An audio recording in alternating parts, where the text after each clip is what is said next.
Assalamualaikum warahmatullahi wabarakatuh Tribuners. Apa kabar semuanya? Semoga kita dalam keadaan sehat walafiat. Nah Tribuners, senang sekali nih rasanya saya Nur Fajriani Ridwan bisa kembali menyapa Anda semuanya dimanapun berada dalam program acara Live Ngopi, ngobrol virtual spesial dengan Dr. Fajar Amansyah SPPD Finasim. Oke, kita sapa dulu kalau gitu. Halo Dok, apa kabar? Alhamdulillah baik, Rin. Masya Allah, Alhamdulillah baik.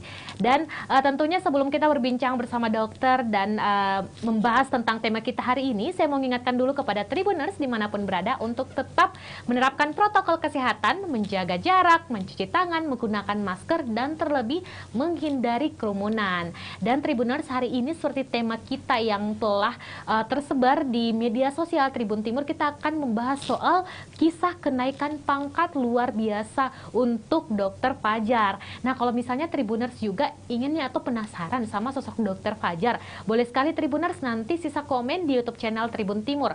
Bisa di YouTube ataupun di kolom komentar Facebook Tribun Timur. Nanti pertanyaan yang terpilih bisa langsung dijawab oleh Dokter Fajar. Baik, nah Tribuners, langsung saja kita ke tema kita hari ini, yaitu kenaikan pangkat spesial untuk Dokter Fajar yang langsung diberikan oleh Kapolri. Nah Dok, mungkin bisa dibuka dulu maskernya Dok. Baik, dokter, kita semuanya sudah divaksin ya Tribuners, jadi kita juga tetap menerapkan protokol kesehatan, jadi insya Allah tetap aman. Baik Dok, nanya kabar dulu deh kalau gitu Dok, apa kabar Dok? Alhamdulillah, berkat doa kita semua, berkat rahmat Allah tentunya kita sampai saat ini dalam lindungan dan kasih sayang. Kita diberikan kesehatan. Tribuners, apa kabar? Semoga sehat selalu dan kita semua dalam keadaan bahagia ya. Iya, Insya Allah. Jadi dokter dalam keadaan sehat, terus juga terlihat masih fit, dan juga waduh ini sudah pakai seragam polisi, sudah pakai seragam dokter, nih ini double job nih, aduh luar biasa sekali. Nah Dok, seperti tema kita hari ini kisah kenaikan pangkat luar biasa. Dengar-dengar nih katanya dokter baru saja mendapatkan kenaikan pangkat luar biasa atau KLB dari Kapolri, itu ceritanya gimana sih Dok? Ya. Alhamdulillah. Bismillahirrahmanirrahim. Assalamualaikum warahmatullahi wabarakatuh. Sekali lagi saya pertama-tama mengucapkan terima kasih banyak atas undangan dari Tribun dan Tribuners tentunya untuk mungkin bisa berbagi kebahagiaan ya dan sharing. Nah, mengenai topik kita tentunya memang kami tidak pernah menyangka, itu yang pertama. Tetapi kembali lagi bahwa semua ini terjadi karena rahmat Allah, perkenan dan izin serta dari doa kita semua. Doa kita semua, terutama dari orang tua kami, ibu kami, saudara-saudara, para pimpinan kami tentunya, baik di tingkat daerah maupun di pusat. Dan akhirnya dokter bisa dapat kenaikan pangkat luar biasa nih. Baik Dok, tapi kenaikan pangkat luar biasa ini kan biasanya didapatkan orang kalau misalnya punya inovasi nih. Nah, inovasi dokter seperti apa yang mengantarkan dokter bisa mendapat KLB nih Dok? Nah, ini juga mungkin di kesempatan yang baik ini ya, forum yang sangat bagus. Kami juga mungkin ya tentunya yang pertama rasa bahagia, tentu pasti karena kita juga kan tidak pernah menyangka bahwa ada apresiasi dari pimpinan kita. Nah, jadi kenapa bisa terjadi? Nah, mungkin ya KPLB ini merupakan suatu hal yang alhamdulillah merupakan kebahagiaan, menjadi bagian atau menjadi milik dari kita semua di sini. Nah, kalau tadi Mbak Pirin nanya bagaimana ceritanya ya. Nah, tentunya mungkin kita tahu bersama bahwa ini berawal bahwa kita semua masuk dalam pandemi global sejak tahun 2020 awal ya. Itu kita termasuk daerah kita di sini yang kita cintai ini juga ikut terdampak. Nah, bagaimana apa yang kita bisa sampaikan atau peran apa kita di bidang masing-masing untuk turut mengambil peran aktif untuk bisa sama-sama fight untuk against dari COVID-19 ini. Nah, tentunya atas arahan, bimbingan dan bantuan dari para guru besar kami, ya, guru-guru kami, pimpinan kami, baik di Polri, baik di Perhimpunan Penyakit Dalam, ya, Perhimpunan Paru, kemudian Perhimpunan Kesejawatan lain dan Ikatan Dokter Indonesia tentunya. Maka kami bagaimana kontribusi yang bisa kita berikan. Berawal dari situ, karena kita tahu bahwa COVID ini menghantam hampir semua lini. Tentunya yang menjadi leading sektor adalah kesehatan. Betul, Dok. Nah, atas arahan pimpinan disampaikanlah bagaimana apa kontribusi yang kita bisa berikan untuk bisa paling tidak berpartisipasi aktif menurunkan angka morbiditas, kesakitan, kemudian angka mortalitas. Nah, tentunya selain preventif, kita menggunakan masker, mencuci tangan, menjaga jarak seperti ini, tentunya juga harus kita pikirkan bagaimana kira-kira jika seseorang itu sudah terdampak atau terjangkit oleh COVID-19 ini. Nah, bermula dari situ maka kami langsung dengan teman-teman atas supporting, maka kami bersama-sama dengan pimpinan kami itu untuk merumuskan kira-kira apa sih yang menjadi masalah di dunia, kemudian di Indonesia dan di Makassar atau Sulawesi Selatan ini. Nah, berawal dari situ bincang-bincang, diskus, kita saling melihat kira-kira kenapa sih banyak yang penyakit ini kok selain cepat ya dalam artian spreadnya, penyebarannya, kemudian juga cepat juga menyebabkan mulai dari fase awal terjangkit sampai ini kok cepat terjadi katakanlah kematian. Nah, kematian inilah yang bagaimana kita dengan teman-teman selalu berpikir bagaimana kita bisa menekan. Nah, kita tahu semua bahwa alhamdulillah sampai sekarang ini memang modalitas terapi sudah banyak. Nah, kita tahu juga sekaligus saya meluruskan bahwa COVID-19 ini memang sampai sekarang masih dalam kajian para ahli, para saintis untuk mencari meramu apa pengobatan yang paling baik. Dan kami ingin mengingatkan pada teman-teman Tribuners sekalian, ya Mbak Rin, bahwa semua itu belum final. Semuanya ini masih dalam fase penelitian, kemudian masih dikaji untuk mendapatkan solusi terbaik. Nah, jadi mungkin pemirsa sekalian membaca ya, wah ini telah ditemukan.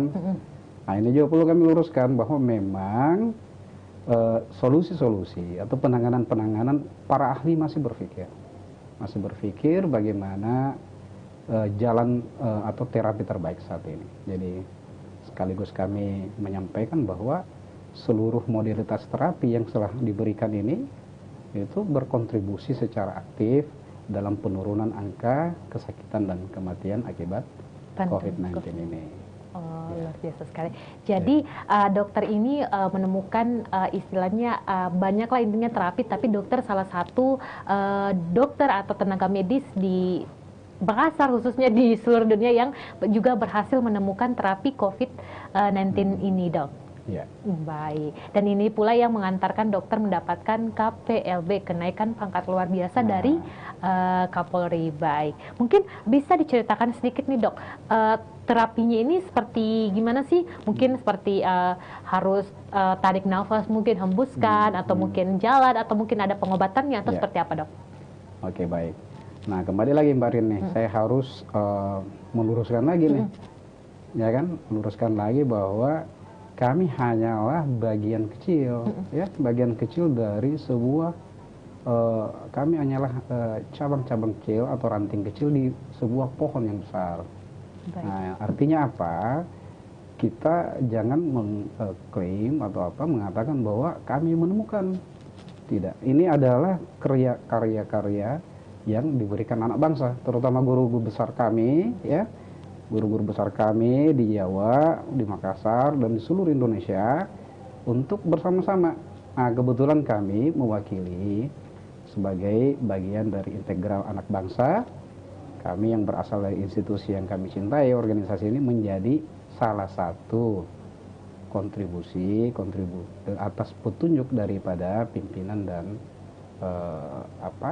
guru-guru kami, gitu loh, Mbak Rin. Nah, supaya tidak ini ya, Mbak Rin ya. Iya, betul. Artinya bukan cuma dokternya, ini adalah kolaborasi dari banyak orang. Betul. Dari kami pimpinan. sama sekali bukan menjadi apa-apa nih, menjadi bagian. Bahkan kami kaget jika apa anugerah yang diberikan itu, karena kami merasa bahwa masih ada yang lebih kami besar. belum memberikan sesuatu, belum memberikan sesuatu, tetapi kami mendapatkan anugerah ini. Tentunya ini semua berkat guru-guru kami. Guru-guru kami di semua perhimpunan keahlian, di ID, di PABDI, di Perpari dan segala macam semua, sehingga kami ikut merasakan kebahagiaan ini. Nah, jadi itu supaya kita mungkin berpikir, ini dokter menemukan. Saya ingin meluruskan bahwa kami hanya menjadi bagian dari investigator dari bagaimana proses yang berjalan terus untuk mencari solusi terapi dari pandemi global. Jadi kita harus semuanya berkontribusi aktif. Kontribusi aktif untuk fight bagaimana membebaskan bangsa yang kita cintai ini, daerah yang kita juga cintai ini untuk terlepas dari COVID-19. Baik. Nah, ternyata ini juga artinya dokter selalu merasa bahwa bukan hanya dokter, tapi semua orang-orang di sekitar, bahkan guru-guru dokter, para ilmuwan, dan juga dokter-dokter yang terhimpun di organisasi dokter juga yang turut berkontribusi untuk mendapatkan penemuan terapi COVID-19 ini. Ya. Baik, Dok. Tapi Dok, mungkin bisa dijawab dulu nih pertanyaannya, Dok. Kalau sistem terapi yang sama-sama ditemukan ini seperti apa, Dok? Jadi kita mendapat ini ya dengan organisasi-organisasi seminar, kemudian dengan para guru kita yang ada di seluruh provinsi ini, terutama di pusat ya. Itu bagaimana sih tekniknya? Ini juga dalam bentuk pengembangan. Jadi ini suatu hal yang tidak putus. Bukan cuma kemarin, hari ini kita mungkin akan terus untuk mencarikan caranya. Nah, caranya terapi ini memang sebagaimana kita tahu dari guideline atau petunjuk pelaksanaan ya terapi terhadap pasien-pasien COVID ini dipetakan COVID yang tidak bergejala, COVID yang ringan, kemudian COVID yang sedang, kritis, dan mengancam. Nah, focusing ataupun titik tangkap kita memang pada COVID yang sedang, berat, dan kritis. Nah, bagaimana caranya? Mungkin disampaikan secara gamblang aja ya, bahwa pasien-pasien itu ya tentunya kita memberikan karena kondisi yang mungkin memang sudah tidak memungkinkan untuk meminum obat ya, itu maka kita pasti memberikannya dalam bentuk injeksi terapi, karena kita tahu pasien-pasien yang terdampak itu dalam berbagai tingkatan. Ada yang ringan, yang masih bisa makan, minum obat ya, makan seperti biasa, hanya diselingi dengan istirahat cukup, kemudian berjemur, kemudian minum obat, berdoa tentunya, itu akan insya Allah akan baik. Nah, ada juga yang sudah masuk dalam kriteria yang berat, bahkan kritis. Nah, tentunya kondisinya berbeda. Nah, kondisi yang berbeda itulah yang tidak memungkinkan mereka untuk meminum obat, sehingga kita dengan teman-teman sekalian itu memberikannya dalam bentuk suntikan. Baik. Gitu. Jadi terapinya dalam bentuk suntikan dok, Nah, atau injeksi itu. tadi. Nah. Waduh, luar biasa sekali. Dan tentunya saya juga dok, sebelum sampai ke media sudah pernah mendengar terapi-terapi seperti ini, dan rupanya sudah banyak media yang mengabarkan, dan ternyata Dokter Fajar yang sudah bersama kita hari ini Tribuners merupakan salah satu bagian dari salah satu nih dok, bagian dari yang juga menemukan terapi ini sehingga mengantarkan dokter untuk bisa mendapatkan KPLB atau kenaikan pangkat luar biasa atas inovasinya dari langsung dari Kapolri kita, Pak Listio Sigit. Waduh, luar biasa sekali Tribuners, sendiri langsung merinding nih. Jadi memang kita diajaklah untuk sama-sama memberi selalu inovasi dok, untuk bisa penemuan, untuk bisa lebih mengembangkan agar kita juga bisa berkontribusi langsung untuk negeri ini. Waduh, luar biasa sekali Tribuners. Nah, kalau Tribuners juga punya pertanyaan buat Dokter Fajar, bisa nih langsung tanya di YouTube channel ataupun di Facebook Tribun Timur. Nanti kita bisa langsung menjawab pertanyaan, dan dokter nanti bisa memilih. Kalau misalnya banyak pertanyaan, nanti dokter yang langsung memilih pertanyaan mana yang akan dijawab. Nah, Tribuners, jangan kemana-mana dulu. Kita akan kembali berjumpa setelah jeda berikut ini. Tetap di live ngobrol virtual bersama dengan Dokter Fajar.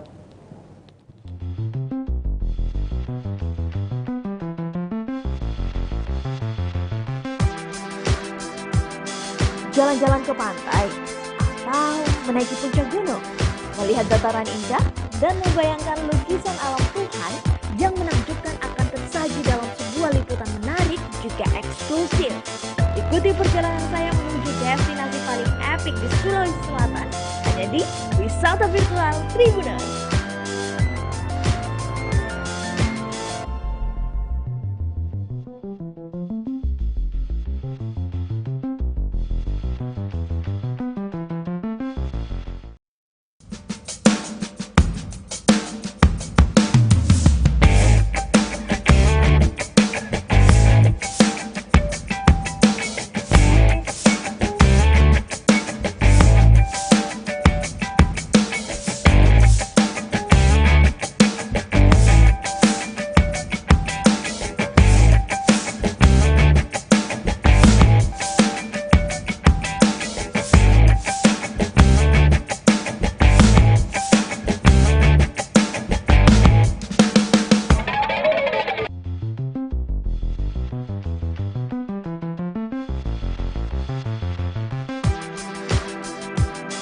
Jalan-jalan ke pantai atau menaiki puncak gunung, melihat dataran indah dan membayangkan lukisan alam Tuhan yang menakjubkan akan tersaji dalam sebuah liputan menarik juga eksklusif. Ikuti perjalanan saya menuju destinasi paling epik di Sulawesi Selatan, hanya di Wisata Virtual Tribuners.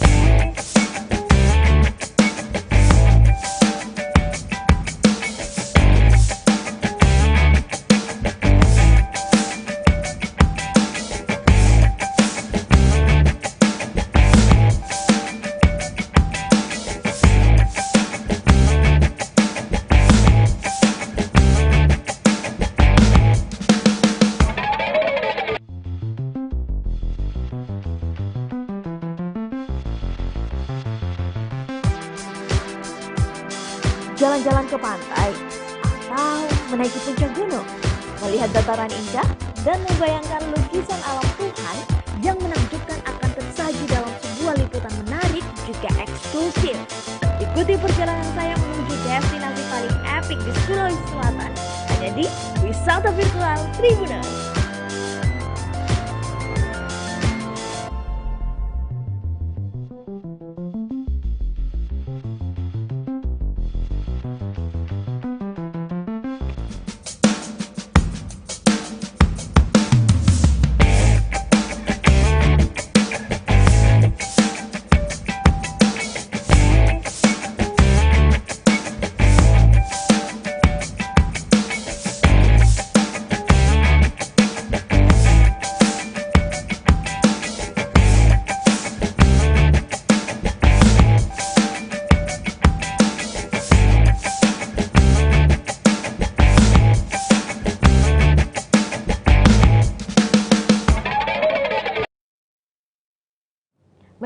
Tribuners, terima kasih telah masih bersama kita di Tribun Ngobrol Virtual bersama dengan Dr. Fajar. Dan ternyata Tribuners sudah banyak pertanyaan masuk di YouTube channel dan juga Facebook Tribun Timur. Tapi Tribuners tahan dulu sebelum kita berbincang dan juga langsung berinteraksi dengan Tribuners dimanapun berada. Kita mau tanya dulu sama dokter.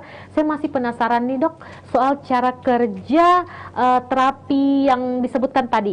Dan mungkin kita bisa bertanya dulu kepada dokter soal cara kerjanya dan nanti kita akan menjawab pertanyaan yang telah masuk di YouTube dan juga Facebook Tribun Timur. Baik dok, cara kerjanya dok, gimana sih cara kerja terapi yang berhasil ditemukan ini dok? Baik, Tribuners dan teman-teman sekalian, nah, ini menarik nih pertanyaannya. Ya, gimana sampai ini bisa bekerja dalam membantu menangani pasien COVID ya. Kita tahu bersama bahwa COVID-19 ini memang menimbulkan banyak dampak, termasuk pada penderita. Dampak yang terburuk adalah kematian. Nah, rupanya kematian akibat COVID-19 ini itu terjadi akibat sesuatu yang disebut dengan badai sitokin. Apa itu badai sitokin? Ya kita tahu kalau namanya badai ya itu angin yang kencang berhembus merubuhkan hampir semua bangunan yang dilewati.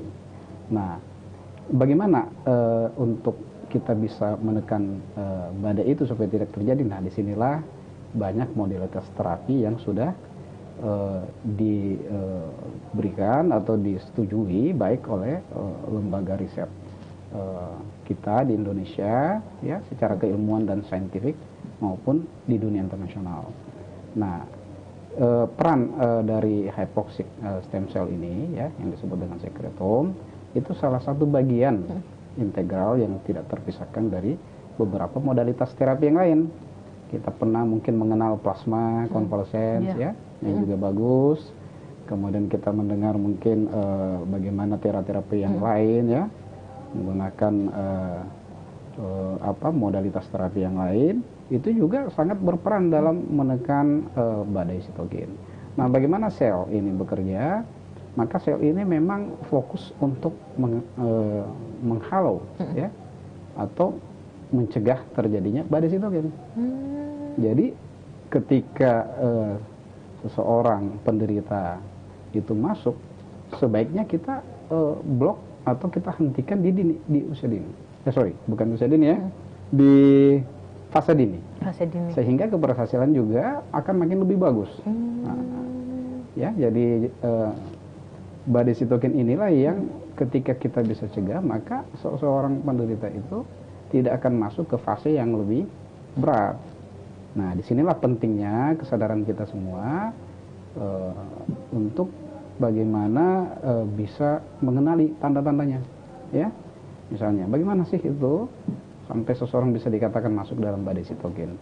Nah, seseorang masuk dalam badai sitokin itu ketika memang dari awal, ya, misalnya penderita itu cuman batuk, ya, demam, kemudian tiba-tiba sesak nafas hebat, ya, sesak nafas hebat, kemudian mengalami kesulitan bernafas. Nah, bisa dikatakan bahwa orang ini atau penderita ini sudah mulai masuk dalam fase sitokin storm. Nah, ada beberapa modalitas terapi yang bisa dikatakan menghambat. Salah satunya adalah dengan penggunaan secretum stem cell, ya, atau hypoxic mesenchymal stem cell yang oleh para guru kita, ya, para dokter sekalian ini yang meramu. Wah, ini adalah salah satu modalitas yang bisa dipakai untuk menghambat atau mengatasi badai sitokin sehingga tidak terjadi dampak yang berat termasuk pada kematian. Baik, Gitu. Jadi cara kerjanya seperti itu. Tadi sudah banyak dijelaskan istilah-istilah dok, tapi aduh susah masuk dok. Susah ya? Susah sekali dan juga ternyata istilahnya itu susah. Tadi ada sel-sel di belakang apa tadi? Tim sel? Ya, jadi memang mengenai nomenklatur ya, atau pembahasan ya. Nama ya. Nama. Nah, jadi stem cell ini memang banyak produknya. Nah, ini juga perlu dipahami ya. ada yang dengan teknik hipoksik, ya, dihipoksikan atau diberikan dalam suatu keadaan di mana stem cell ini dikurangin oksigennya. Nah, sehingga dalam keadaan hipoksik begitu, ya, atau berkurang kadar oksigen, dia akan mengeluarkan suatu substrat yang disebut dengan sekretom, sekret atau cairan. Nah, yang ada mungkin kayak gitu, Dok. Sekret cairan. Sekretom atau produk yang dihasilkan oleh sel. Sel, ya. Jadi ngerti, Dok. Jadi ngerti ya? Nah, memang agak sulit membahasakan secara umum karena tapi kira-kira dia itu memang bekerja, ya, stem cell yang dilakukan perlakuan khusus, barulah nanti menghasilkan sekret. Kemudian kita mengambil apa yang kita inginkan, ya, dari produk-produk itu. Produknya sekian banyak. Yang mana kira-kira yang kita ambil buat mengatasi atau lawan daripada badai sitokin. Badai sitokin ini mengeluarkan juga produk macam-macam. Nah, jadi ketika dia mengeluarkan produk A, kira-kira apa yang membuat dia ini untuk A ini bisa diblok, di counter. Nah, jadi A kita mencarikan, oh ini cocoknya di counter dengan substrat atau molekul atau senyawa atau apapun itu, ya, yang bisa menahan supaya dia tetap di tempatnya, ya, dia tetap di tempatnya, tidak membuat porak-poranda, ya, menyebar lagi, sehingga apa yang terjadi pada penderita COVID itu sebenarnya proses yang dibahasakan atau proses respon tubuh yang berlebihan, Mbak. Sebenarnya ini hanya sebuah virus biasa. Namun karena dia baru, ya, dan mengalami mungkin mutasi dari nenek moyangnya ratusan tahun, ya, kita kenal bahwa flu Spanyol tahun 1919, ya. Kemudian 2019 baru lagi muncul dalam varian yang berbeda. Tentunya dia mengalami mutasi, ya, mengalami mutasi sehingga sebenarnya dari strainnya atau dari jenisnya dia tidak lain hanya dari strain yang sama dengan pendahulunya, virus yang sama. Namun karena mungkin baru, sehingga tubuh ketika terpapar dengan hal yang baru ini berespon berlebihan, yang disebut dengan badai sitokin. Jadi yang membuat menarik, unik daripada virus ini karena dia menyebabkan porak-poranda atau dia menyebabkan badai yang terjadi kalau kalau virus flu atau influenza yang lain, tubuh sudah adaptif. Kita tidur, istirahat mungkin beberapa hari, ya, 1-3 hari sambil minum vitamin, minum obat demam kalau demam, ya, karena dasarnya dia adalah virus atau virus flu yang bermutasi. Nah, kenapa bisa terjadi badai sitokin? Nah, disinilah uniknya, karena ketika dia menyerang tubuh disertai dengan misalnya seseorang penderita sudah mengalami atau mempunyai komorbid, maka badai ini lebih cepat terjadi dibanding jika masih muda, tidak ada komorbid atau penyakit penyerta, ya, misalnya hipertensi, ya, diabetes, ya, atau gula, autoimun, ya, asma, dan beberapa penyakit-penyakit lain. Nah, jadi ketika seseorang penderita tidak mengalami komorbid, biasanya badai ini tidak terjadi. Nah, kenapa bisa terjadi proses over atau respon imun yang berlebihan ini? Nah, tentunya karena dia punya sifat atau ini. Kita tahu bahwa makhluk hidup itu juga salah satu cirinya adalah ingin mempertahankan dirinya untuk tetap lestari. Dalam ya kan? juga. Nah, ya kan? Nah, si virus ini itu tidak mau juga dia. Tidak mau keluar. Tidak mau, bagaimana dia cepat punah, kan? Punah, ya, betul. Nah, karena dia adalah makhluk juga, ciptaan Tuhan juga, kan? Sehingga dia ketika masuk tubuh, dia menyebabkan tubuh itu berespon berlebihan, menganggap ini adalah musuh yang harus segera dihancurkan. Sehingga seluruh para prajurit tubuh kita dalam hal pertahanan berfokus pada kehadiran virus ini. Nah, apa yang terjadi karena terlalu dianggap ini adalah serangan yang harus diatasi segera, sehingga tubuh melakukan terjadilah proses respon yang berlebihan yang disebut dengan badai sitokin.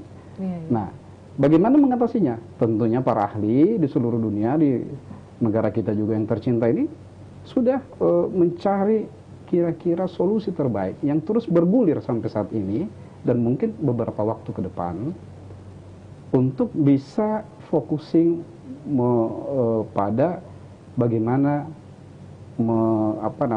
mengatasi badai sitokin. How to treat the cytokine storm. Ini yang menjadi tugas kita para saintis supaya angka kematian itu bisa kita tekan sampai di tingkat yang paling rendah. Baik. Dan alhamdulillah berkat para guru besar kita, guru-guru kita, petunjuk dari atasan pimpinan kita, maka seluruh ahli, kelompok-kelompok yang bekerja secara keilmuan masing-masing itu meramu, membahasakan untuk bagaimana semua ini negara yang kita cintai ini bisa berkontribusi aktif untuk bisa membebaskan diri kita, masyarakat kita, bangsa kita, dan dunia ini untuk terlepas dari COVID-19. Jadi focusingnya adalah bagaimana kita mengatasi badai sitokin sehingga dia tidak menjadi penyebab kematian dari yang kita sering saksikan di media. Baik, Dok. Ini tadi sudah dijelaskan sangat detail ya, Tribuners. Jadi kita juga sebagai masyarakat yang tidak berasal dari kedokteran bisa mengerti nih bahasa Dokter Fajar. Ternyata virus itu ingin menyebar, tidak ingin cepat punah, dan juga ada badai sitogen, dan juga ternyata sudah ada sitogen. Badai sitokin ya. Itu istilahnya, Dok, rasanya susah sekali disebut.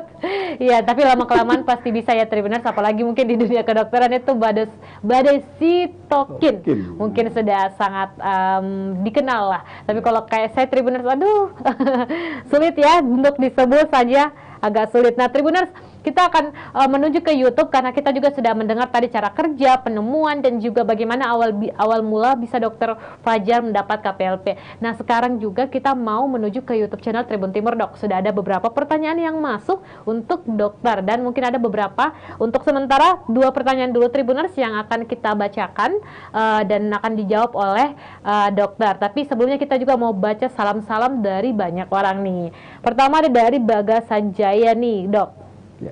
Sore-sore minum-minum nih katanya. Terus dijawab otodidak, katanya semangat buat dokter dan Tribuners. Terus ada dari Sugeng Dele, hehehe wiu, salam sehat buat semuanya. Waduh, salam sehat juga, Dok. Salam sapa dulu, Dok. Sugeng Dele. Mas Sugeng, Hai, terima kasih Pak Sugeng. Moga-moga sehat ya sambil ngopi-ngopi sore ini ya. Iya, baik. Terus ada dari Arfa Kamarullah, kalian kasih jempol 2 buat dokter atas penghargaannya. Kemudian ada dari Siti Ismina. Ini nih satu pertanyaan yang bisa kami bacakan dan juga langsung dijawab oleh dokter. Nah, katanya gini, Dok. Sore, Dok, apakah oximeter sebagai indikator awal cek kondisi gejala COVID cukup akurat atau ada penjelasan lain, Dok? Ya, baik, Dok. Silakan dijawab, Dok. Baik, terima kasih ya. Makin sore nih semakin semangat. Luar biasa nih semangat para Tribuners ya. Benar bahwa oximetri merupakan salah satu marking atau petanda. Nah, kami memang menyarankan hendaknya di dalam satu keluarga memiliki satu, ya, karena kita tahu bahwa COVID-19 ini ada sesuatu juga yang unik. Jadi memang dia ini unik. Di samping penyebaran yang begitu cepat, ya, kemudian kemampuannya dalam menyebabkan badai sitokin, ya, ada lagi satu yang disebut dengan happy hypoxia. Happy hypoxia ini kayak gini loh, Mbak. Kita seperti ngantungan aja.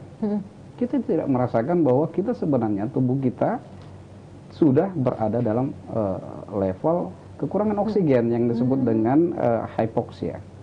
Hypoxia ini bahasa medis, tapi happy. Seharusnya kan kalau kita sudah Down. kekurangan oksigen kan kita nggak happy, Betul. sudah merasa susah, Iya, ya kan? betul.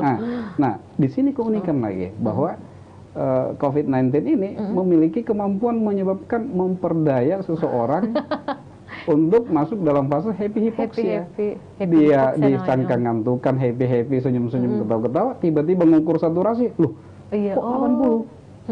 Nah, sehingga para dokter, teman sejawat sekalian ini menyarankan di era pandemi seperti yang kita alami ini, ya, dan mudah-mudahan nanti kita segera terlepas dengan program pemerintah, ya, vaksinasi yang kita lihat responnya luar biasa, ya, dari Sabang sampai Merauke, ya, luar biasa antusiasme, dan ini merupakan kebahagiaan tersendiri bagi para tenaga medis bahwa kami bukan lagi menjadi leading sektor, bukan menjadi ujung tombak, tapi masyarakat sendiri yang sudah sadar untuk bagaimana menjadi ujung tombak penanganan pandemi COVID-19. dan kita harapkan segera menjadi endemi. Nah, bagaimana tadi peran oksimetri? Oksimetri ini adalah alat untuk mengukur oksigen yang ada di dalam tubuh kita. Biasanya ditempatkan di jari-jari kita, Mbak. Nah, bisa juga kalau jari tangan karena sesuatu hal tidak bisa diselipkan di situ, bisa juga di jari kaki, ya, tergantung situasi.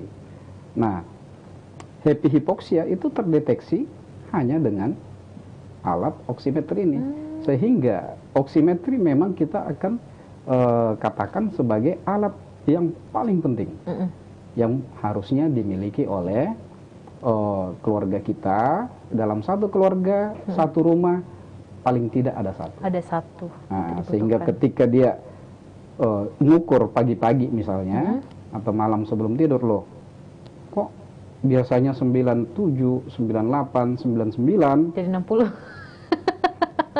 kalau 60 saya kira dia sudah nggak bisa lagi nggak bisa lagi mengukur. Iya.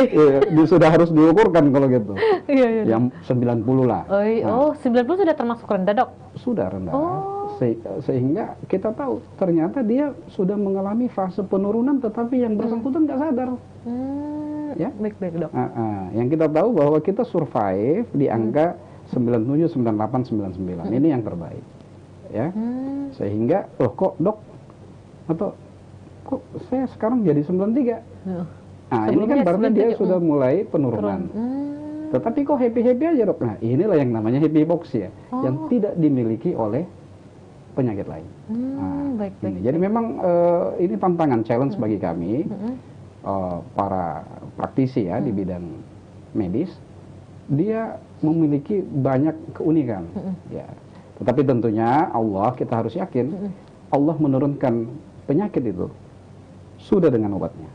Baik. Nah, inilah yang kita terus gali, kembangkan, sehingga kami juga tidak mengklaim diri sebagai penemu. Enggak, ya. Kita bersama-sama seluruh komponen itu masih mengkaji, menguji dan segala macam, ya, untuk bagaimana sih kita bisa mendapatkan solusi terbaik sehingga angka kematian dan angka kesakitan itu bisa ditekan di level yang paling rendah. Baik. Jadi ternyata jawaban untuk Siti Ismi, tentunya oximeter sangat bisa digunakan untuk mengukur oksigen, dan juga malah dokter menyarankan dalam satu keluarga atau dalam satu rumah minimal ada satu oximeter. Dan tadi sudah disebutkan ini ilmu baru nih, Dok. Saya juga baru tahu ternyata angka 90 itu sudah termasuk oksigen yang cukup rendah, dan itu juga sudah harus menjadi pertanyaan, kok bisa rendah dari biasanya 98, 97, kok bisa tiba-tiba jadi 90. Jadi tentu bisa. Tapi, Dok, dari saya pribadi nih, Dok, jadi penasaran. Nah, kan biasa nih sekarang sudah ada smartwatch nih yang biasa ditempel. Nah, kadangnya sekarang sudah bisa ukur kadar oksigen yang ada di dalam tubuh kita tuh berapa. Nah, itu akurat nggak sih, Dok? Oke, nah ini menarik juga, dan lagi boom. Banget. Saya juga mau banget beli nih, Dok. Jadi memang kalau kita melihat bahwa sekarang banyak pabrikan ya, ini juga merupakan usaha-usaha untuk membantu bagaimana kita memerangi COVID ini. Ya, pertama kita berpikir bahwa alat-alat bantu seperti itu cukup baik, ya, tinggal akurasinya. Hendaknya kita memang melihat bahwa ini sudah approve. Produk yang kita pakai itu sudah paling tidak mendapatkan license. Bahwa memang dia sudah mendapatkan pengakuan terstandar ya, entah itu ISO sekian untuk produk ini dikatakan valid. Jangan sampai terjadi proses sesuatu yang salah baca ya, sehingga saturasi saya baik nih, ini ya kan, katakanlah dalam bentuk jam tangan ya Mbak ya, Rin ya. Nah, kalau saya menyarankan bahwa produk yang sudah terstandar, gunakanlah produk yang sudah terstandar, license baik oleh badan kesehatan baik di Indonesia maupun di dunia, sehingga saya lihat di tempat-tempat alat kesehatan itu memang terutama oximetri ini sudah muncul dalam berbagai varian, berbagai bentuk, yang apakah ditempel di ini ya, di pergelangan atau di jari ini. Saya kira semua itu bisa membantu, tetapi gunakanlah alat ukur yang sudah terstandarisasi dan sudah terjamin akurasinya. Baik. Kira-kira gitu. Jadi pokoknya dokter juga menyarankan bisa, ternyata jam yang selama ini mengklaim bahwa bisa mengukur oksigen juga sangat direkomendasikan Tribuners, tapi dengan beberapa syarat, diantaranya punya standarisasi dan juga sudah tadi ada label ISO-nya atau label-label yang sudah mengklaim bahwa ini jam ternyata sudah akurat. Soalnya dok, sekarang banyak tersebar misalnya di beberapa platform jual beli, katanya ada jam yang 100.000, kelebihannya bisa ukur apa tadi dok? Saturasi oksigen. Saturasi oksigen bisa diukur. Nah, itu semuanya tetap bisa, tapi tetap harus melihat dulu labelnya dan juga bisa melihat dia sudah berstandar atau tidak. Nah, itu untuk jawaban Siti Ismi dan juga pertanyaan-pertanyaan dari netizen. Nah, selanjutnya ada pertanyaan lagi dok dari Tribuners.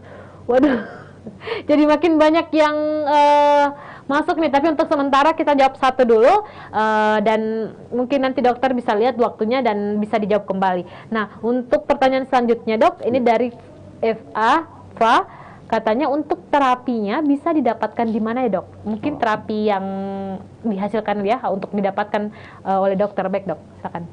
Baik, terima kasih. Jadi di mana ya bisa didapatkan? Di mana bisa dapat?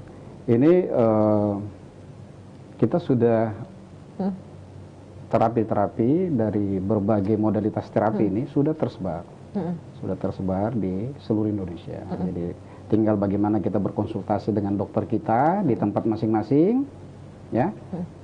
Dari sekian banyak modalitas terapi ya. Ini modalitas terapi ini kan bentuk dan ragamnya bermacam-macam. Sekretom stem cell ini hanya salah satu bagian, sehingga yang terbaik adalah bagaimana kita berkonsultasi dengan dokter, untuk dokter nanti kemudian akan menjadi mengasistensi pasien untuk memberikan terapi solusi terbaik berdasarkan kondisi pasien dalam berbagai aspeknya, ya, dalam berbagai aspeknya. Jadi kami sarankan pada Tribuners ya, itu silakan berkonsultasi dengan dokter-dokter kita di mana kita berada. Karena alhamdulillah, puji syukur kepada kehadirat Allah bahwa modalitas terapi ini sudah tersebar di seluruh Indonesia. Jadi jawaban untuk Eva, pokoknya ini sudah tersebar tidak hanya di Kota Makassar, tapi sudah tersebar di berbagai daerah di Indonesia. Tapi tadi saran dokter untuk lebih baik konsultasi dulu, mendengar saran-saran terbaik dari dokter sebelum akhirnya menggunakan terapi ini, karena pokoknya ini terapi harus memang lewat resep atau saran dokter, tidak langsung digunakan ya. Gitu untuk pertanyaan untuk Pak. Nah dok, mungkin ada pertanyaan lagi, masih ada 4 pertanyaan dok, tapi mungkin satu dulu dijawab sama dokter lagi nih, karena kita juga mau kepo nih soal masa kecil dokter, cita-citanya, tapi nggak apa-apa deh, karena sudah banyak yang masuk, jadi kita jawab dulu beberapa. Nah dok, ada dari Arif Usman 575, katanya, Dokter Fajar, terkait penerapan stem sel untuk mengatasi badai sitokin, berapa banyak dan berapa lama diberikan terapinya, Dok? Oke. Waduh, saya juga Sudah ya mulai ini berat ya. saya juga jadi kurang mengerti nih, Dok. Ya. Baik, Kita Dok. coba untuk mengerti. Iya. Ya. Jadi Susah ketika- dimandunya kalau nggak Nah. ngerti. Baik, Dok. Nah, oke. Saya coba menjawab ya. Ini Iya. sedikit teknis, tapi Iya. nggak apa-apa menjadi pencerahan bagi kita. Dok, sama mungkin bahasanya bisa di ini, Dok, Per agar ini ya, agar per semua simple. netizen Oke. simple, agar netizen makin kritis. Baik, Ya. Dok. Oke. Jadi dari waktu ke waktu, ya, dari waktu ke waktu dengan seiring dengan variasi-variasi virus ini virus memang ini pintar juga ya. Begitu A dari berapa bulan kemudian berubah menjadi B. B berubah menjadi C. C jadi D. C, D. Kita tahu, itu bisa kita lihat dalam berbagai tulisan bahwa variasi-variasi ini yang dikatakan strain, ya, strain atau variasi dari virus ini juga menyebabkan gejala yang berbeda, Mbak. Pada waktu kita di tahun 2020, ya kan, 2020 kita mengenal badai sitokin itu hanya kira-kira terjadi dalam 3 sampai 5 hari, ya, 3 sampai 5 hari. Seiring dengan waktu dia juga makin benar nih. Jadi kita main nih ya, kayak puzzle ya, Iya. puzzle. Dapat A dia rubah dirinya, ya kan, dan segala macam. Itu semua bagaimana mungkin kita sebagai hamba Allah ya, Tuhan memberikan kita ujian nih, dan ujian ini bagi para saintis. Kalau dulu 5 hari, sekarang ada kecenderungan yang makin panjang, 7 hari. Nah, seiring dengan itu para ahli juga menemukan badai sitokin yang dulunya 3-5 hari, ini juga, maka kita juga bagaimana caranya sehingga badai sitokin kalau terjadi 7 hari, 7 hari kita. Kalau 5 hari ya 5 hari, dalam berbagai varian. Nah, saya kira untuk lebih simpelnya bahwa memang ini sangat variatif. Tetapi secara umum badai itu terjadi antara 3 sampai 1 minggu lah. Dan dia umumnya terjadi pada pekan kedua awal sejak seseorang terinfeksi. Ini yang secara umum. Nah, Begitu ya. ya, tambah bingung kan? Dan Tribuners sepertinya juga makin kritis, Dok. Dan ada lagi pertanyaan soal badai sitokin lagi nih, Dok. Mungkin bisa ditanyakan ya, Dok? Boleh oke. banget. Ini, Dok, ini dari Kamila katanya, Dok, apakah kerusakan organ akibat badai sitokin apakah bisa disembuhkan? Nah, makin kritis, makin dalam nih. Ya, Nah, ini masih banyak nih, Dok. alhamdulillah. Ngantri. Baik, Dok. Kita bersyukur ya. Ini kuliah, bahwa mungkin juga banyak audiens kita yang berasal Iya. dari kesehatan ya. Ini sebagai pencerahan ya, juga untuk tambahan hasanah pengetahuan bagi kita. Nah, apakah bisa disembuhkan badai sitokin itu? Oke. Apakah kerusakan organ akibat badai sitokin apakah bisa disembuhkan? Benar, namanya badai, ya. Saya mengantar mungkin supaya kita lebih paham, ya. Kita katakanlah tsunami, ya, tsunami secara umum. Nah, ketika tsunami ini datang, ya, kita bisa bayangkan dampak yang diakibatkan, ya, mulai dari kerusakan bangunan, ya kan, kemudian pohon-pohon tumbang, lumpur-lumpur menutup jalan di sana sini, ya, sehingga oksigen itu tidak bisa lewat. Ibarat tsunami yang terjadi ketika jalanannya terpenuhi oleh matriks ataupun bangunan-bangunan atau debris-debris yang terjadi, sehingga mobil kita atau kendaraan atau motor tidak bisa lewat, ya, sehingga oksigen itu tidak nyampe. Nah, ketika dia tidak nyampe, pastilah seseorang akan mengalami kondisi di mana terjadi kekurangan oksigen. Nah, bagaimana bisakah dampak yang dihasilkan itu diobati? Nah, ketika kita bisa mencegah badai atau tsunami sitokin di fase dini, tentunya akan kita menghambat dan hasil atau outcome itu jauh lebih baik. Jadi kita menghayal dikit nih, Mbak, ya. Kita sudah tahu terjadi gempa, ya, gempa dengan potensi tsunami. Nah, sudah ada warning dari pemerintah, sudah mulai ada getaran-getaran ya.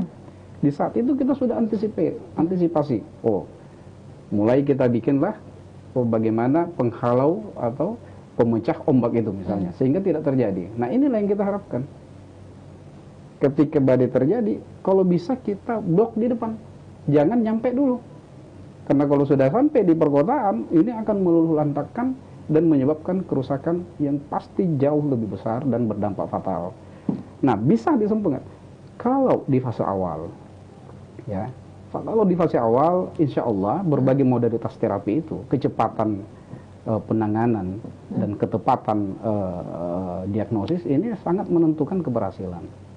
Sehingga outcome yang dihasilkan adalah kita terbebas dari badai sitokin atau tsunami sitokin ini. Bisa disembuhkan nggak? Nah, inilah yang para ahli di seluruh dunia dan di negara kita ini mencari bentuk, mengkaji terus secara terus-menerus dan simultan untuk bagaimana ini bisa terjadi. Sembuh, insya Allah, dengan tentunya dengan rahmat Allah, dengan ikhtiar kita, ya, dari berbagai modalitas terapi untuk COVID ini, maka insya Allah bahwa badai sitokin itu bisa dikendalikan, sehingga kematian yang kita lihat, ya, trennya sangat baik, sangat menurun, ini tentu bisa dihindari. Jadi kalau dikatakan bisa, insya Allah dengan kecepatan dari ini, dari semua modalitas juga, baik yang sudah ditetapkan oleh pemerintah maupun Badan Dunia oleh WHO, maka angka-angka ini yang menjadi momok bagi kita, ya, itu bisa ditekan sampai seminimal. Jadi jangan berkecil hati, Tribuners, ya. Jika bagaimana kalau saya masuk badai, yang semoga yang pertama kita berharap tidak. Jadi ketika para Tribuners atau keluarga mengalami gejala mulai batuk dan sesak nafas, segera konsultasikan diri ke dokter-dokter atau keluarga kita, ke dokter keluarga atau ke dokter-dokter yang terdekat. Ya, saya kira begitu.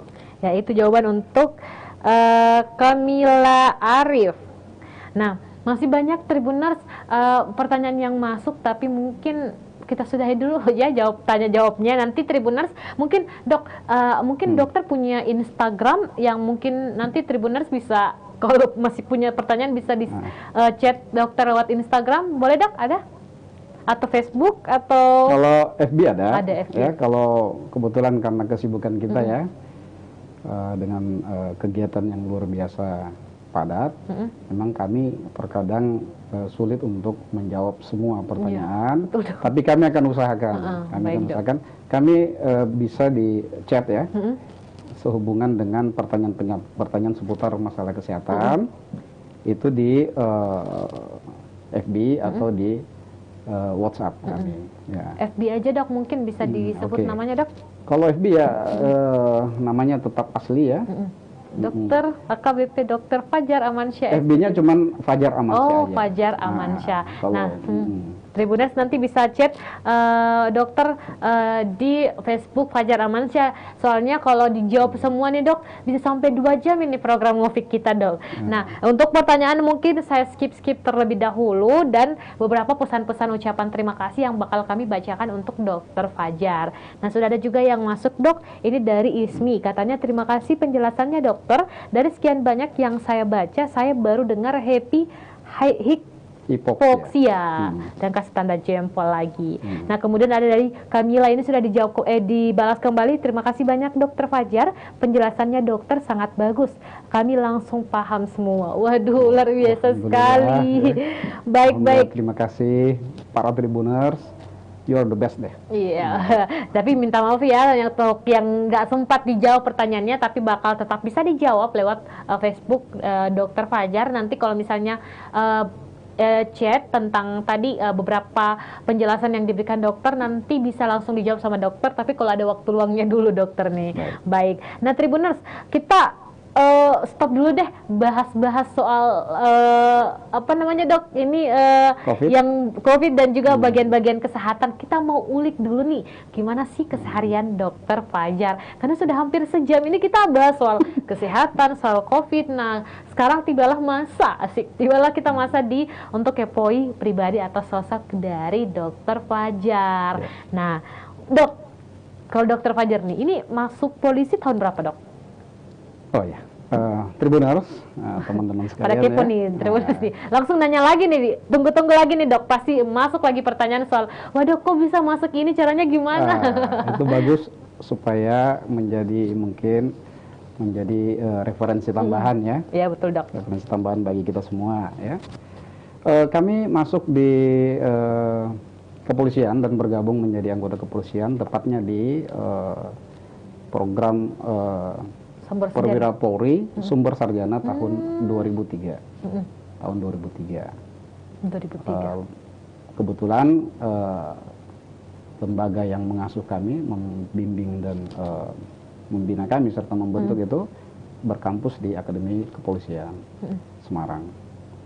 Ya, jadi begitu tahun 2003, Mbak. Jadi masuk ini sumber sarjana. Artinya dokter dulu kuliah untuk escape-nya itu di mana? Unhas atau di mana dok? Nah, ini juga bagus ya, supaya jadi kepo. kita saling mengenal satu sama lain. Alhamdulillah kami untuk dokter umum kami ya, dokter umum mulai dari sarjana kedokteran itu di Fakultas Kedokteran Universitas Muslim Indonesia. Kemudian dokter umum kami ya itu di Fakultas Kedokteran UMI juga Makassar. Kemudian alhamdulillah untuk dokter spesialis penyakit dalam itu di Universitas Hasanuddin. Dan alhamdulillah mohon doa dari Tribuners, teman-teman sekalian, kami juga sementara dalam proses pendidikan untuk S3 program doktor di bidang ilmu kedokteran, itu juga di kampus yang kita cintai di Universitas Hasanuddin. Wow. Jadi sekarang dokter tengah menyusun disertasi. Amin. Mohon doa restu, semoga cepat selesai. Amin, amin. Cepat selesai dan kita tim di Tribun Timur ditraktir sama dokter. Amin, ya Rabbal Alamin. Amin, amin. Baik dok. Jadi kesehariannya sekarang dok, sambil kuliah, sambil kerja sebagai polisi, sebagai dokter, polisi, apalagi nih kesibukan dokter? Mungkin punya bisnis atau mungkin sibuk di bidang lain atau gimana dok? Oke. Terima kasih ya. Ini saya lebih santai nih kalau pertanyaan gini ya, karena tadi agak tegang. Agak tegang karena saya pikir saya sudah memberikan kuliah pada siapa ya. Dan rupanya juga pada kritis-kritis pertanyaannya. Nah kebetulan kami, keseharian kami ya bertugas, karena kami anggota Polri ya, bertugas di Rumah Sakit Bayangkara Makassar ya. Itu pagi ya sampai sore. Kemudian kami juga bertugas juga di Rumah Sakit Siloam Hospital Makassar ya untuk sore malam. Kemudian kami juga ada klinik sedikit lah ya, kecil-kecilan untuk mengembangkan praktek. Nah, kemudian keseharian kami juga ya selain membimbing juga adik-adik para calon dokter ya, membimbing dari yang berasal dari berbagai universitas. Kemudian apalagi ya? Keluarga ya keluarga. Tapi kalau bisnis ada nggak dok? Bisnis yang bagaimana ya? Bisnis kuliner misalnya. Saya penikmat kuliner. Wow, apa nih dok? Jadi hampir semua ya, karena makan segala itu sebagai makhluk omnivora. Alhamdulillah. Baik, ya, alhamdulillah belum ada pantangan, sehingga kami menikmati karunia Tuhan yang diberikan sepanjang itu halal dan baik. Sebagaimana ya ini juga kita sampaikan ya bahwa tidak apa-apa ya, baik, silakan dok. Tuhan itu sudah memberikan kita makanan yang halal dan baik. Jadi syarat untuk menjadi sehat nih Mbak, makanlah yang halal. Iya, bukan cuma halal, tapi juga thayyib atau baik. Jadi halalan thayyiban. Jadi halal lagi baik. Insya Allah dengan begitu, dengan takaran yang pas, maka kita akan menemukan ataupun mendapatkan keberkahan berupa kesehatan ya, karena segala sesuatu itu terjadi sakit dan penyakit akibat sesuatu yang berlebihan. Betul sekali. Jadi ketika kita menerapkan apa yang sudah kita dapatkan dari guru-guru kita, ya, guru-guru ustadz atau para pemuka agama kita, makanlah jangan berlebihan, yang halal lagi baik. Nah itu, jadi kira-kira begitu. Apalagi ya selain bisnis, kesibukannya dokter. kesibukan lain. Ya kami juga bernaung juga ya. Saya kira masing-masing kita punya hobi, ya. Ya, hobi. Ini hobi. penting, Dok. Ya. Bersepeda. Salah satu. Wah, sudah kuduga. Jadi alhamdulillah kami juga sejak masih di SMA ya, di SMA 1 ya. Kami berasal dari SMA Negeri 1. Iya, dengar-dengar nih tadi, Dok. Itu Dokter Fajar kan yang dari SMA 1 banyak nih yang chat alumni katanya, Dok, karena kebetulan katanya teman dokter waktu SMA. Oh, dari SMA 1, Dok. Saya sebutkan dari awal ya, supaya saya tidak lupa akan tempat di mana kami dibesarkan ya. Betul. Saya berasal dari SD Madrasah Ibtidaiyah di Panaikang. Tempatnya itu di mungkin Tribuners tahu ya, Masjid Baitur Rahman ya. Dari mudah-mudahan teman-teman saya ini bisa juga monitor nih, karena kami kehilangan kontak dengan teman-teman yang para alumni. Yang bayangkan ya, SD. Saya mencari teman-teman saya. Ya. Jadi kami berasal dari SD Madrasah ya, Ibtidaiyah At-Taqwa Panaikang. Nah, sampai kelas 5, Mbak. Kelas 6 pindah. Kelas 6 pindah. Ke sekolah umum di SD Impres Panaikang 21 terletak di sekitar Pampang ya. Nah, kemudian kami melanjutkan sekolah di mana? Di SMP Negeri 8. Jadi kami juga ingin juga nih menyapa teman-teman saya nih. Iya, sapa jadi dulu. Luar biasa nih ya. Jadi teman-teman nanti kita kontekan ya untuk yang dari sambil SD. Saya baca di YouTube, jangan sampai ada teman dokter nih. Betul-betul ada teman dokter. Baik, SMP Negeri 8, kemudian kami masuk lagi di SMA Negeri 1. Semansa Makassar. Nah, kemudian masuk di FK UMI untuk skep dan dokter. Kemudian untuk spesialis di FK Unhas, dan sekarang mudah-mudahan selesai di S3 FK Unhas. Jadi ini luar biasa, saya sangat bersyukur ya para Tribuners, melalui Tribun kami sangat berterima kasih mendapatkan ini, karena kami mencari teman yang hilang.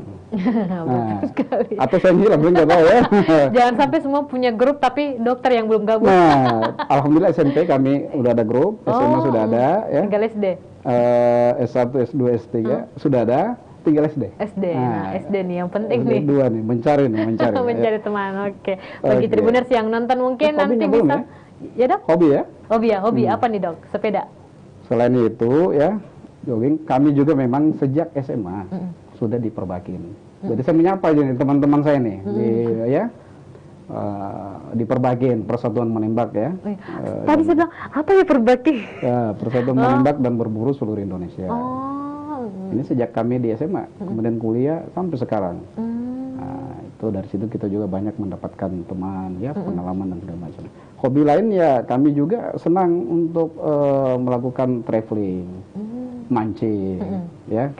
Disebutkan Dok, salah satu negara yang udah didatangin atau daerah di Indonesia yang sudah didatangi yang paling istimewa. Oke. Negara dulu, Dok. Negara dulu ya. Belum banyak sih, Mbak. Salah satunya aja, Dok. Jangan sampai Korea ya, Dok. Saya nanti minta ikut. Selain di Timur Tengah, ya. Selain di Timur Tengah, alhamdulillah kita mudah-mudahan akan pandemi berakhir, kita bisa lagi untuk menimba ilmu ya. Kami sudah pernah mengunjungi Spanyol, kemudian Jerman, kemudian Monaco, kemudian apa lagi ya? Itu kunjungan atau traveling atau seperti apa, Dok? Sekolah. Belajar lah ya, belajar. Kemudian ya kira-kira Eropa, tapi kan masih belum banyak lah ya, kami masih harus banyak belajar, menimba ilmu dari guru-guru kita yang tersebar di seluruh Nusantara dan di luar. Baik, wow, hobi traveling dan juga sudah pernah belajar atau juga jalan-jalan ke berbagai negara. Nah, Dok, pertanyaan terakhir nih yang buat saya pribadi jadi kepo. Ini belum sempat lagi buka Facebook. Tadi pertanyaan beberapa masuk di YouTube, Dok. Belum sempat buka Facebook, tapi pertanyaan saya belum kesampaian nih, mau tanya ke dokter. soal cita-cita. Kira-kira dokter nih dari kecil, apakah berasal dari lingkungan memang keluarga kedokteran atau mungkin mohon maaf dok, mungkin dari wirausaha atau apa mungkin, dan kira-kira apa sih yang mendorong dokter masuk ke kedokteran, dan kemudian apa yang mendorong dokter masuk ke dokter kepolisian, jangan sampai kan organisasi tembak-tembaknya itu dok. Nah. Mungkin bisa diceritakan dulu nih dok, pertanyaan terakhir nih. Memang Mbak Ririn ini ya cerdas ya, bisa mengkait-kaitkan. Ya memang benar ya bahwa semua itu bermula dari cita-cita ya, cita-cita dokter. Ya, memang dalam Al-Quran kami sangat tersentuh bahwa dikatakan ya, maupun di hadis ya, bahwa sebaik-baik manusia ya itu adalah mereka yang banyak memberi manfaat bagi orang lain. Nah, kita lihatlah profesi kira-kira yang langsung bersentuhan melalui tangan-tangan kita yang dua ini dan kaki-kaki kita ini bisa memberikan banyak manfaat bagi orang lain. Nah, berawal dari situ cita-cita saya dilahirkan dari keluarga yang bersahaja ya. Ayah saya seorang pegawai negeri ya, dan ibunda saya yang sangat saya cintai. Masya itu Allah. Memang yang paling mau jadi dokter. Bagaimana membesarkan kami, dan beliau full time sehingga kami dibesarkan dan dididik ya dalam ajaran agama yang ketat bersama dengan ayah saya yang almarhum ya. Kemudian dari situ memang saya cita-citanya ingin menjadi dokter dan polisi. Oh, dua-dua. Nah, saya baru mau nanya nih dok, cita-cita Dilon ini apa? Menjadi dokter dulu atau jadi polisi dulu atau gimana? Ternyata langsung dua-dua nih. Nah, jadi pada waktu itu memang didorong juga ya oleh hobi ya. Ketika saya masuk di Fakultas Kedokteran, hobi saya kan salah satunya adalah bagaimana dengan teman-teman para katakanlah shooter ya, dan supaya menjadi terhimpun dalam wadah yang resmi ya kita harus masuk di dalamnya. Jadi teman-teman yang punya hobi harus masuk dalam organisasi yang sudah memang mendapat license diakui oleh pemerintah, sehingga kita tidak terjebak dalam hal yang tidak bagus ya. Nah, saya ingin sampaikan juga bahwa semua yang kita lakukan, saya sangat fokus pada bagaimana ibu saya. Nah, saya itu yang utama. Ya, itu sehingga bagaimana saya bisa berbakti dulu pada ibu saya. Betul. Sehingga inilah yang mendorong saya untuk menjadi dokter. Kita semua akan menua, ya. Dan ketika proses penuaan itu terjadi, maka disitulah penyakit mulai muncul. Sehingga kami mencoba setelah menjadi dokter, Pak, kami pikir lagi apa kira-kira yang sangat bisa kami berikan sebagai pengabdian pada orang tua kita, ya. Nah, masuklah saya dalam bidang spesialisasi, di mana bersentuhan langsung berkenaan dengan bagaimana saya bisa merawat ibu saya dan orang tua serta keluarga besar kita. Betul, dan masyarakat, organisasi, atau lebih skop lebih luas lagi bangsa dan negara ini. Kira-kira begitu Mbak, secara simpel ya. Iya, baik. Kira-kira. Jadi memang cita-citanya mulia. Dan kebetulan juga nih untuk Tribuners, saya juga dok sering mewawancara orang-orang besar dok, atau orang-orang yang sukses. Mereka selalu mengatakan bahwa untuk kunci kesuksesan memang adalah orang tua. Jadi kalau memang diniatkan untuk ibu, untuk ayah, pasti kita akan mencapai pintu kesuksesan. Dan salah satu buktinya Tribuners, di samping saya sudah ada Dr. Fajar, salah satu pria yang bisa meraih kesuksesan, yang bahkan bisa baru-baru ini terkenal berkat mendapat kenaikan pangkat luar biasa langsung dari Kapolri, itu berkat ia memuliakan ibunya atau lebih memikirkan ibunya. Intinya dari awal memang ibu dan ibu. Waduh, luar biasa ya. sekali. Jadi memang Nabi kita sudah mengatakan ya, ridhollah, ridhol walidain. Sehingga kalau kita ingin mencapai kesuksesan dan kebahagiaan di dunia dan akhirat, maka kita harus bagaimana memuliakan orang tua kita nomor satu. Betul sekali. Jadi melalui ini pula saya ingin menyapa ya ibu saya, ya bunda yang paling saya sayangi.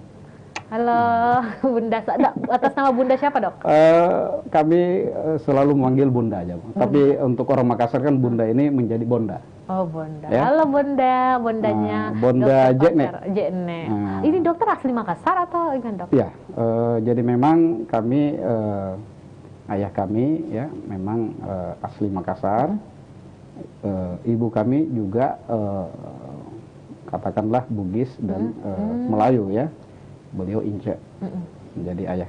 Saya dibesarkan dalam rumpun Makassar. Bugis dan Makassar. Makassar. Makassar dan Bugis. Iya, Jadi ada dua suku yang baik dok.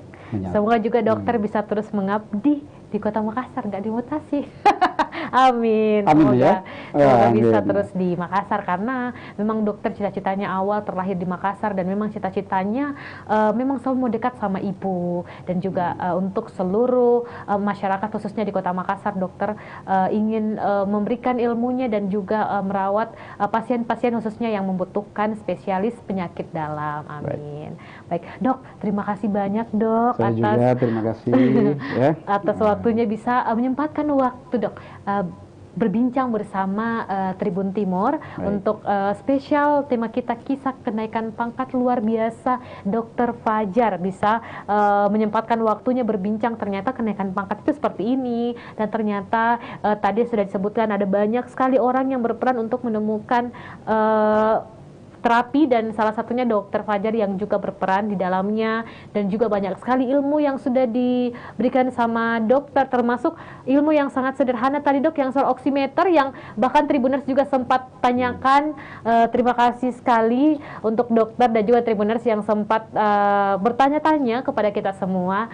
Terima kasih telah menyaksikan Tribun Ngopi, terima kasih telah berpartisipasi dengan banyak bertanya di kolom komentar YouTube dan juga Facebook Tribun Timur. Sekali lagi terima kasih dok. Boleh saya menyampaikan terima kasih juga close ya. Close statement. Close statement ya. Bismillahirrahmanirrahim. Melalui forum yang sangat baik ini ya, para Tribuners, para pemerhati ya di bidang kesehatan juga, yang kami ingin mengucapkan atau menghaturkan penghormatan, penghargaan dan terima kasih yang sebesar-besarnya maupun penghargaan yang setinggi-tingginya kepada para guru besar kami, para guru-guru kami, para pimpinan kami, baik di Polri di tingkat pusat sampai di daerah, Bapak Kapolda, Bapak Kabidokes, Bapak Karupkit, ya, itu yang telah luar biasa mensupport kami, membantu kami, membimbing, mengarahkan, ya, sehingga atas peran beliau lah, sehingga apa yang kita mungkin lihat, apa yang kami dapatkan saat ini itu tidak terlepas dari peran guru-guru kami, ya, baik di bidang kedokteran, kemudian pimpinan kami mulai dari Bapak Kapolri, ya, sampai dan seluruh jajaran, Bapak Kapolda dan seluruh jajaran, serta di tempat kami bernaung, ya, baik di Bitdokes maupun di Rumkit Bayangkara, semua ini merupakan anugerah bagi saya. Oleh karena beliau-beliau, maka semua ini kami bisa raih. Tanpa beliau-beliau support, kami pasti tidak akan menjadi apa-apa. Sekaligus kami meluruskan bahwa bukan kami penemu satu-satunya, tetapi kami menjadi bagian kecil dari pohon besar yang berusaha untuk bagaimana menghilangkan ataupun meminimalkan dampak akibat COVID-19. Kita berdoa, semoga kita kembali nanti bisa menjalani kehidupan normal kita. Dan ini juga bentuk mungkin kesyukuran karena kita selama 2 tahun ini kita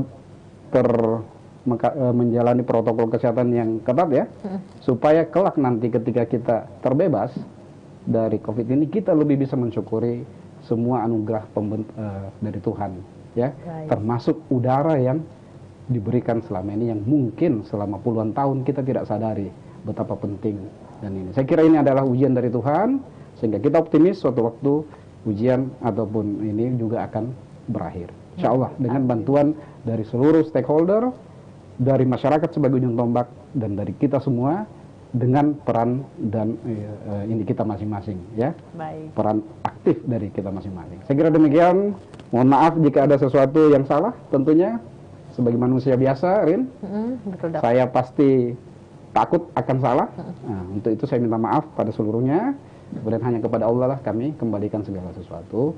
semoga menjadi jariah bagi kita semua. Baik. Insya Allah, amin. Baik, terima kasih dok, terima kasih atas ilmunya, terima kasih atas ketersediaannya hadir, terima kasih atas edukasi, dan terima kasih atas inovasi yang dokter hadirkan. Semoga dokter Fajar dan seluruh jajaran di Kepolisian Republik Indonesia bisa sehat terus, bisa terjaga kesehatannya, dan bisa karirnya terus meningkat. Amin, amin, amin, ya rabbal alamin. Terima kasih Tribuners, untuk Tribuners terima kasih sekali lagi telah menyaksikan program live ngobrol virtual Tribun Timur bersama saya Nur Fajriani dan juga narasumber spesial hari ini Dr. Fajar Amansyah. Terima kasih atas kehadirannya dok sekali lagi, dan Tribuners sampai jumpa di acara ngopi selanjutnya. Saya Ridin undur diri dan bye-bye.